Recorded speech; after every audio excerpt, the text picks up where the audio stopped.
সম্পাদক মন্ডলীর অন্যতম সম্পাদক জনাব মনিরুজ্জামান আমাদের মাঝে এসে উপস্থিত হয়েছেন। এছাড়াও অসংখ্য নেতৃবৃন্দ এসেছেন। আমি নাম বলতে না পারার কারণে আমি দুঃখ প্রকাশ করছি।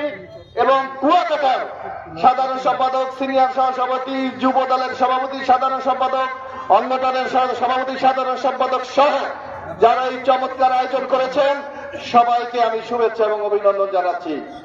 আমাদের মাঝে উপস্থিত আছেন আমার শ্রদ্ধা মা বোনরা, মুরব্বিয়ানরা, যুবক ভাইরা, আমি সবাইকে আমার পক্ষ থেকে সালাম জানাচ্ছি। আসসালামু আলাইকুম। আজকে যে এখানে আপনারা উপস্থিত হয়েছেন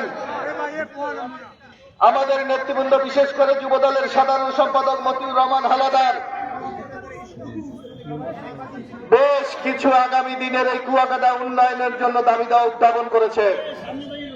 আমাদের কিছু কিছু বক্তারা আগামী দিনে এই কুয়াকাটাকে একটি আন্তর্জাতিক পর্যটন কেন্দ্র হিসাবে গড়ে তোলার জন্য আমাদের কাছে বেশ কিছু দাবি দেওয়া উত্থাপন করেছেন। আপনারা এইমাত্র আমাদের যিনি নেত্রী, যেই নেত্রীকে 2004 সালে আমি এই কুয়াকাটাতে নিয়ে এসেছিলাম, সেই বেগম খালেদা জিয়ার বক্তব্য আপনারা শুনেছেন। এমনি ভাবে 1981 সালে এই কুয়াকাটাকে এসেছিলেন বাংলাদেশের বহুদলীয় গণতন্ত্রের প্রবক্তা, সাবেক রাষ্ট্রপতি, বিএনপির চেয়ারম্যান জনাব শহীদ জিয়াউর রহমান আপনাদের মাঝে এসে 1981 সালে এই কুয়াকাটাকে একটি পর্যটন কেন্দ্র হিসাবে সেদিন ঘোষণা করেছিলেন। নিশ্চয়ই যারা সিনিয়র আছেন, আদিনী মুসল্লি সহ সবাই জানেন। ঠিক 2004 সালে আপনারা বেগম খালেদা জিয়ার বক্তব্য শুনেছেন। এই খালেদা জিয়াকে আমি মোজাহিউদ্দিন বিশ্বাস কলেজ মাঠে 2004 সালের 2 ডিসেম্বর নিয়ে এসেছিলাম।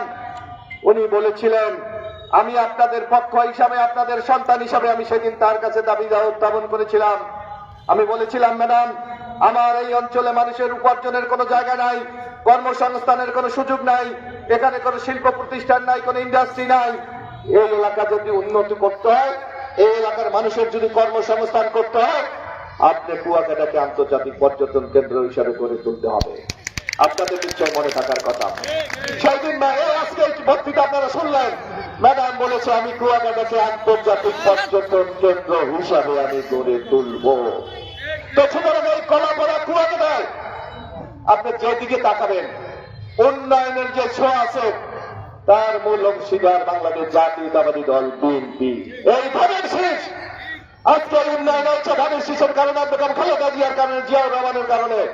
আপনাদের নিশ্চয় মনে আছে 2004 সালে মোজাহিউদ্দিন বিশ্বাস কলেজ মাঠে দাঁড়িয়ে আমি বলেছিলাম, ম্যাডাম, এই কুয়াকাটা যেতে 3টি ফেরি আমাদের পার হতে হয়।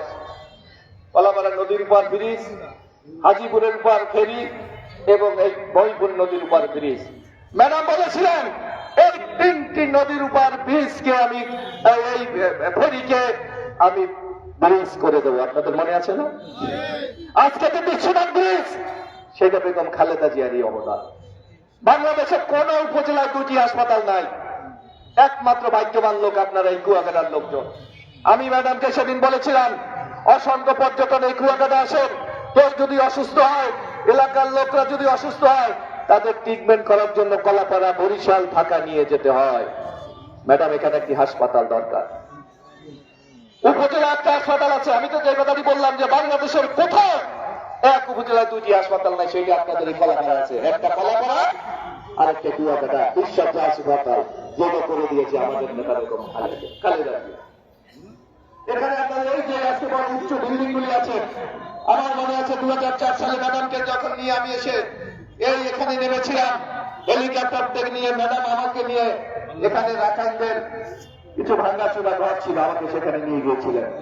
বলছিলেন আমি বলেছিলাম, ম্যাডামরা, এই অঞ্চলের একাই সম্প্রদায়, যারা এই অঞ্চলের আদিবাসীরা, যাকে কেন্দ্র করে এই কুয়াকাটা আমাদের সৃষ্টি হয়েছে, সেই রাখাল সম্প্রদায়ের লোক। আমি জাস্ট আমার মনে আছে এখান থেকে হেঁটে আমি ম্যাডাম সহ কোন সিকিউরিটি ছাড়া আমরা ওখানে গিয়েছিলাম। রাখাল সম্প্রদায় নারী